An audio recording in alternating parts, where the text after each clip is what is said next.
Industry inoita nezvemabwe pamuri kuonapo ishedhi inoshandiswa munguva yekutonhora, kupisa uyezve nekunaya nemabwe acho ni final process inezenge ichiitika. Tochienda kuti vanhu vanenge vachishanda panapa vakawandawo zvakare, mashedhi akasiyana siyana amuri kuona ayo, nevanhu vari kutodi vacho vanoshanda pano vanenge vachizoti isusu tinoshanda kubva makuseni kusvika nani na 5 pm, saka tinongoti kubva na 7 am kusvika na 5 pm ndo mashandiro vanenge vachiita pano nemashedhi avo ayo. Saka maplastiki ndo vanonyanya kushandisa zvakare munguva yechase yekunaya kuti vange vachizvidzivirirawo, asi vachishanda vachiwana kuti vabate chehuviri. Toshenda pakuti pane zvakare masofa avanoshandisa zvanasa kuti makushens avakagadzira kuti vange vaine comfort pavanenge vachiita zvinhu zvavo zvekupwanya mabwe zvakare. Zviri sei nhasi ndiri kuno kwaAmalinda. Guys, I didn't know kuti nhasi ndichazoenda pamusoro pegomo ndiri zvakare mujinga regomo. Ndikati aiwa tinoshanya ikoko kwamaAmalinda tinzwe kuti mabwe chichazokazoita kuti mabwe ange aita sehurungudo huri hutukutuku. Ndosaka nhasi takabvisa zvakare shangu nekuti tiri panzvimbo yechi handisi kuti yeNineveh here kana kuti industry yekugadzira mabwe. Saka budi zviri sei? Aiwa ini ndiri right, handiri bho zvangu sisi. Saka imati aiwa toda kutanga ndakuratidzai kuti industry yedu inotangira papi. Industry kuti inotangira mugomo. Aiwa ichokwadi ichocho. Regai tikuratidzei kuti tinoshanda sei kuti tibudise kuti matombo aite ma3/4 tigone kuwaka tiise maslabhu, footing, zvese tunoita malindru. Saka regai tikuratidzei kuti tinotangira papi tichiperera papi. Saka imi uyu ndokona kuti ndemumwe munoshandidzana naye handiti? Right, ndiye. Chitsanangurai kuti izvi tikuona moto uri kungandunga uri muzasi memabwe. Right. Purpose yemoto yo ndewei? Ya purpose yemoto ndoya tinoshandisa semahora. Isati shandise mahora anoputika yaya. Tinoshandisa moto. Saka tikaisa moto pasi pedombo zvatunoita tinotanga tachera dombo handiti? Tikachera dombo totora mataya anenge apera mascrape abviswa pamota yaya. Then tochiisa pasi pedombo tobadidza moto. Tikaisa pasi panoperera tai dombo rinenge ratotsemuka. Parinotsemuka kuita mapisi madiki then tochizopedzisa kurova nesando iyi inenge yakabatwa nemukomana. Saka uyu mukomana uyu ipapa panenge achitoita sei apapa? Ndo paanotanga kurovera ipapa? Ndo paanotanga kurova. Saka rova tione zvakuda kuzama kuita iwewe. Wori rinenge ratotsemuka. Ya rinenge ratotsemuka ratotsva nemoto. Rikatsva nemoto rinotsemuka rosvika kumasaizi. Right. Takutorova takutokanda kustafu yamuri kuona iyi yatiri kuunganidza apa iyi. Alright. Ndo zvatine tichiita. Uzouya apa from there zvodii? Tikabva apa manje tomatakura toenda kuSeru. Munobva nawo sei mugomo? Mugomo hamugomo but hapana zvekuita. Tine tichitongoma totokwira nebhara totogadzirawo karodhi kanoita kuti bhara rifambe totodzika. Right. Alright. Saka ko iyo simbi yandiona semubhadha chii? Iyi simbi handiri kuona kuti matsemu twakatsemuka uto. Then tikarwa so kana tichida kudonhedza dombo ndochekuminyurisa dombo kuti ridonhe tinyatsoseta kuti tiwane kurwa nesando. Inototsemuka kuti handimukona. Right. Ndo chatinoshandisa simbi iyoyi. Saka ipapa zvotora mazuva mangani kuti dombo iri ringe richikwanisa kutsemuka chamafufu kudaro? Aiwa tikangoisa tai cheto chero masaizi madiki ma13 ma14 aya emotikari aya tikangoisa kana 1 parinongoperera. Aiwa chero izvezvi zve20 minutes rinenge ratopera dombo robva ratotsemuka ipapo. Right. Saka pazuva munopisa mangani akadai? Pazuva zvakafanana neirori tabvira kuseni tichiripisa ranga ritori hombe uku kutopera kundofunga muri kungoona kuti staff yese yabva padombo irori. Saka apa takusiya mangwana tosvika tichitangira ipapa tichitoenda mberi. Mangwana pasina chungu apa iri rese dombo iri rinenge ratopera iri. Then mozodii from there? Then tikabva apa tochitakura nebhara toenda kuSeru kutorwa chinonzi chitsokotsoko. Handi munotadza chitsokotsoko chacho nditungamirai ndohla kusedza. Wazogona kundipereka indohla zve ndatila kuti ndogona kusvedza panapa because ndibateiwo.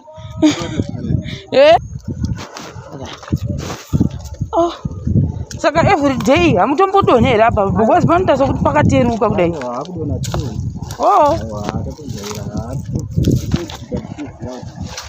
Mugomo ndakapesa zvokwadi kare shuwa handikureva nhema kare chamusari mugomo. Alright. Ndosaka kune mbiri yekudero kutoti hanzi kwamaminda kwamavandira munowana mabwe ese zvese. Ehe. Saka pazuva imimi munotongatoti mungagadzira akadai moita zvekuita makilograms here kana mabhara? Moita zvima cubic. Mabhara je mabhara acho but mabhara manje tinongotarisa andimboona mabwe akaungana apa. Uko 5 cubic. Zvoona kuti 5 cubic chigomo ichocho. Chigomo ichocho. Saka munomesha kuti nhasi tagadzira akawanda sei pamota sei? Tinomesha. Tinomesha. Nhasi tagadzira akawanda sei tichingodaro. Alright. Saka apa. Apana apa manje tatakura kubva kwa ndimoona aya kaya apa ikoko. Mazikuru aya. Nditobva tauya pana apa manje. Saka masenga moisa apa makuru aya. Toisa aya makuru aya nditi. Saka ndineseri kuti nyatso kuona.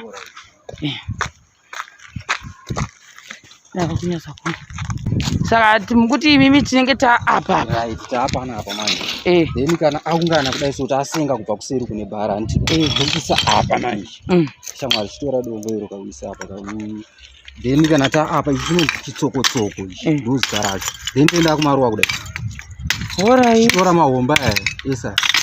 Tichiisa ipapo tichimatsonda zvikaita size kuitira kuti kana wagara apa anenge akuchikwanisa kuchiroweka. Toa munongoti chitsoko ngochira rapwanyika mazvobuda. Then titoisa mazombe aya esa aya ndinoona haya. Ruwa rikatotsemwa kuita nechisando chacho ichocho. Nesando ichocho. Alright. Nechisando chitoko chacho. Ichochi chinotsemura matombo iwayo. Right. Kana tabva ipapa apa manje takuchienda apo manje. First stage iyi manje. Saka stage iyo moifambisa sei? Stage iyo mukomana achiita zvaanenge akaita anenge akagara right. Anenge apera esa. Zvinoenda pachito. Zvinochienda apo. Right, takuchirwa ma 3/4 manje ndoya finishing iyo yati. Andozowa kuti ndinomesha sei 3/4. Anenge achitoona kuti zvinofana kuenderana, afana kuti mamwe akakura mamwe madiki. Right, tichitorowa kubva ipapa kana takuuya towa finishing. Tatowa right munhu akutouya kuda takutomupa takutomusupply. Alright. Saka from there akubuda akata next stage. Right, ndoye kupedzisira ndo ma 3/4 stone. Saka makutotengesa kana zvadero. Alright. Saka munotengesa sei bhara kg kana munoyera kamodi? Tinoyera mubhara. Bhara ndora munoshandisa pakuyera. Saka bhara rechinzi mari. Bhara yezvinezvi mamiriro akaita zvinhu zvacho tikuita $50. Alright, bhara. Bhara. Saka bhara uyu ayo madoko uyu ma cubic ayo ndo $50. Bhara rachona remadoko ayo. Cubic yedu inenge ine 12 mabhara. Ndo 1 cubic. Inenge ine 12 mabhara. Ndatawisisa cubic yangu but inenge ine toerenga 12 mabhara ndo inonzi 1 cubic. Saka tikutaura zvimirwi izvozvo. Mazitutu ari kuseri uko. Tikuti pane 5 cubic. Saka murwu wani une 5 mabhara. Une 5 mabhara. Une 60 mabhara murwu wani. Ndo 5 cubic. Tutu wani icho chine 60 mabhara zvinova kuti 5 cubic. Alright. Asi chibva ndikuona kuti hapasipo pega. Pane zvimwe zvitutu futi asi satana kuzvitutu. Ndiri kuona kuti kune kwakazara maekera aya. Chichi kuitika. Aya masina aya. Aya manje twashandisa futi pakuita sei? Pakupisa matombo achona zvamaona kuseri uko. Ndo mavhira mamuchireva aya. Yeah, but aya manje ama scraper zvekuti hameno kuma industry kuti vanenge vachicheka vachishandisa chima taya. Saka tinozongononongawo futi kupi? Mongononga muzotengi. Zvinenge zvaraswa zviya zviya ndo zvamunononga. Uya nazo. Saka mavhiri anenge aita mamvemve achizonzi kurashwa. Ari munogona kutengeserwa mononga kana zvipa. Kutenga pana vamwe vanotengesa. Saka rangu rikazita mamvemve ndokutengesera iwe. Munokwanisa kutengesera. Kuti ndi pabasa kuno. Tasikazoti zvinhu zvese zvinopa zvinoshanda ka. Ndasingatoziva kuti nangwana kudai usoro. Asi ukoko ndikona kuti kumusoro kune mamwe type here ka musiye muchizo separate. Kuti pamwe munhu angada kuroera ari mushedi. Munhu anoroera paanoda. Kuti musazonetsana. Pakurowa apa hakuna zvinochinja. Maroera anongoita uyu pasema stage tanobva ndo zvazvo kuti zviswe pakudaro. Saka kuno unoti uyu unorova ari pashedhi yake, Right. uyu unorova kushedhi kwake, unorova uri pashedhi imi ndimi unorova apo. Ndava ndaisaka garden kangu ako gemavheji ako. Ndiye mumbonyatsondiratidza. Inga munonakirwa nemi. Alright. Saka inoi ndo ofisi yenyu. Ndo ofisi yangu ndine ndakagara apa. Ende mune makafuratira road. Ndine ndakatarisa zvangu uku. Hamusei musingadi kutarisa uku. Bhozi zuwa uku kunokurumidza kufamba kana ra uku manje ringe rakupisa plus. Kuti akurifuratira kuti andizvo kunetsana. Ndidi. Uyu unenge akatarisa uku. Saka uyu unenge akatarisa uku. Uyu unenge akatarisa uku. Ai, kuti kufuratira na 3/4 triangle whatever. The social distance. Saka apa pachimbo tione pagarden. Then mbamazongoti inini hangu ndiri papa ndobva ndagadzira garden yangu. Kumanheru ndapedza basa paipai. Ndotema tumuriwo twangu ndoenda kumba. Amugare kusaidi kunoko. Kumba ndogara zvangu zasuku. But tumadomasi mukona twakutoita kuti ndichikutema kumba kune garden futi kuno kune garden futi. Inga makabva mafunga fast. Ngati ndizvo ndinetsa. Right floor onzi Amando tracking achisi chenyuka ichi ndechemwo wakangonyora. Wokunonga zvese. Saka tochibva apa ndiri kuona zvakare kune type E iri kufamba sei. Iyi ndiyo yekuti isusu tinokwanisa futi kutsvaga inonzi river sand iya madreni. Madreni mune dhaka iro. Saka patinozoti sefa kuti rinake zvakaita seiri ndo panozobuda tumatombo tusa tinongotisawo futi papa. Madrenage emasuwa here. Aiwa madrenage anenge ari medu mvura anenge achifambisa mvura inonaya iya. Ayo munozomodii mungonotora madhaka nemabhara. Nemabhara mukona iro ndoma rakabva iro. Saka iro ivhu rekutanga rakabva kumadrenage. Kumadrenage. Pamari safe. Saka tumatombo tunenge tuchibudikira tuya. Ndiri kwamuisa. Kune vanhu vanotoda kutotenga iwaya. Vane price yavanodawo kutenga nayo tovatengesera iwaya. Anoshanda chiye? Anoshanda futi zvimwe chete newaya. Ko iyo stage iri apa iyi? Aiwa akakangoroka rabhu akakana basa kana basa zvidi anenge asina basa akanyanya kusviba. Alright, ko apapo ine madima i river sand. Itoriwo river sand yatinozoshandisa kana tichida kudira footing tinotora iyi tobva tatora matomba tobva takutosanganisa nesimende takutoita footing basi. Kuisa slab. Ndo inogadzira slab. Ndo inogadzira slab iyo ndo inoiswa mafloors. Marafu saka moita zvese panapa. Zvese vanenge vachitenga futi zvese papa. Kuzvidhina hakusi kwenyu? Kuzvidhina uku hande mumwe akutoitawo zvinhu zvake kuzvidhina. Anenge achiforoma futi zvidhina. Right. Inga mune industry yakapenga panapa. Saka apa ndo pamune muchisefa apa. Ndo patine chisefa. But munosefa sei ka chimbonipa example tione. Alright, regai tikutorere chinhu chacho tinoshandisa kusefa. Toona kuti ndosedza sechigayo. Choto chigayo ka? Apa aiwa ichi ndo patinogadzika kana waneta paipa ungotsveta apa. Chosefa chega. Aiwa ungotsvetawo kana waneta kakuda kumbotwasanudza maoko. Bosi neta kachibata ndimoona icho chiri kuya uko icho. Tenda kabata. Asi panapa itori industry yevanhu vakasiyana 1 2 3 4. Saka muri uyo uri kugoma kundiani 5 mumwe uri papi? Mumwe wacho havapo manje. Mumwe wacho havapo. Apa pamashavhu manje. Motongoita makadai. Saka apa tirikangodaiswa nomukona. So zvinotobuda ke. Saka isefa makadii makaita zvokugadzira sei? Takatomodify. Ngonongozvo munononga zvimaiuyu. Tangoona kuti ichi chinhu izvi ndinge ndazviziva zvinowanzoswa pazvirugu zvehuku. Ndo chamakangotora mamagadzira. Sungawo muti zvibalance. Then so kana izvi manje ndo zvatonoisa papi? Apo. Vanhu vari creative. Very. Saka ichi chaiva chiichi? Ichi chaiva machine chaicho.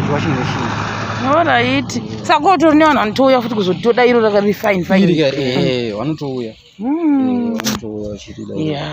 Saka imi muchitiudzai vanhu kada kuti vabatana nemi pamwe vada kutora mazibhuku akawanda zvamataura kuti munoita ma50 cubic iwaya whatever. Vanokubatai panhamba dzipi? Aiwa vanhu kana vachida kutibata ka vanotibata pa 078 44 989 23. Right, ndogona kudzokorora zvangu. 078 44 989 23. Ndo namba dzangu idzodzo. Ko budhima munombotaura chimbotaura chinzwe muda kuti chii? Inini chikukurudzira kupa zvese kazvongoti zvese kuti tionewo zvinotibayamura panapa zvekushandisawo zviita kuti even mukona kuti zvitongoshanda kwese kwatabva kumastage uko hatina kana magloves yekuti tinenge tichiona kuti tinechidefendawo maziso kana even magloves atiri kushandisa yacho kamuona kuti ndekungoita kungotsanziridzawo saka zvinhu zvine zvakangotiomera kuti tongozama kungoti tingoone kuonawo chouwiri saka isusu kude shuwiro yedu katongoona kuti even ari makastoma achiuya ka wongouya wongotiitirawo zvatinenge tingotiitirawo zvedu chingoonawo kuti tione kurarama. Amen iyoyo. Saka munombomhoresa ani? Vandomhoresa ndokwanisa kumhoresa hangu hama dzangu dzese kwakasarudza ndasiya kumba plus mudzimai wangu. Wow. Take I love you. I love you. Ndisaka waiti guys iribo saka ndio zvese zvandandawo nazvo mukati mezuva rangu ranhasi. Ndinonamata kana ndinoshuvira kuti vanhu vachange vaita sei vachikwasa kuuyawo kuzokutengerewo mabwe enyu amunoita iwaya novaima singamboiti nekuti akanaka. Asi ndisati ndapedza apa ndada kunzwa kuti munoita delivery here dese munhu akanga ati inini ndiri kana kuti kugranary site kana kuti kumabvuku kana kuti kukambuzuma munoenda here nezvunhu pamba pake kana kuti munoti munhu ngaauye kuno? Aiwa, tinokwanisa kumudhirivharira zvese zvaanenge ataura. Tinokwanisa kungowirirana akati uyai nechakati tongowirirana zvaanenge ataura then tomudhirivhara mota tinenge tiinayo yekudhirivhara zvinhu zvacho. Tinongowirirana chete zvinhu zvinosvika panzvimbo. Handiti right. WhatsApp number ndio yamatipa here kana kuti ndio imwe? WhatsApp number munokwanisa kupuwa. Alright, tiripa iri pa WhatsApp. WhatsApp number 071 22 62011. Again 071 22 62011. Ndio inowanika pa WhatsApp. Zvese nekufona matext. Alright. Asi mashedha kana kuchinaya munozvifambisa sei? Mashedha kana kuchinaya tinotsvaga maplastic semakavhiri kwatakaita munenge mune maplastic ari mukati imo zvekuti kana kuchinaya mvura haikwanisi kupinda imomo. Zvese nezvitanda hapana chinodonha? Zvitanda tinotogara chitomaintaina kutoona kuti kana chakudyawo nemuchenje tichingotsvagawo mamwe matanda tichingodzorera ipapo futi. Alright. Nekuti uko ndikuona futi kuti kune imwe design yakabudapo kunyanya zvidhendeko zvinezvi nguva yekupisa. Kana iri nguva yekupisa inoita kuisawo zvinhu zvine light kuti zvinokasika kupinzawo. Tinoita kuisawo zvimadhende izvozvo. Pozi zuva manje rikasvikira paplastic inochengeta heat. Saka tinoita kuisawo zvimadhende zvinorowa mhepo nekazuva kachingopinda kuti tione fresh air yakati nani.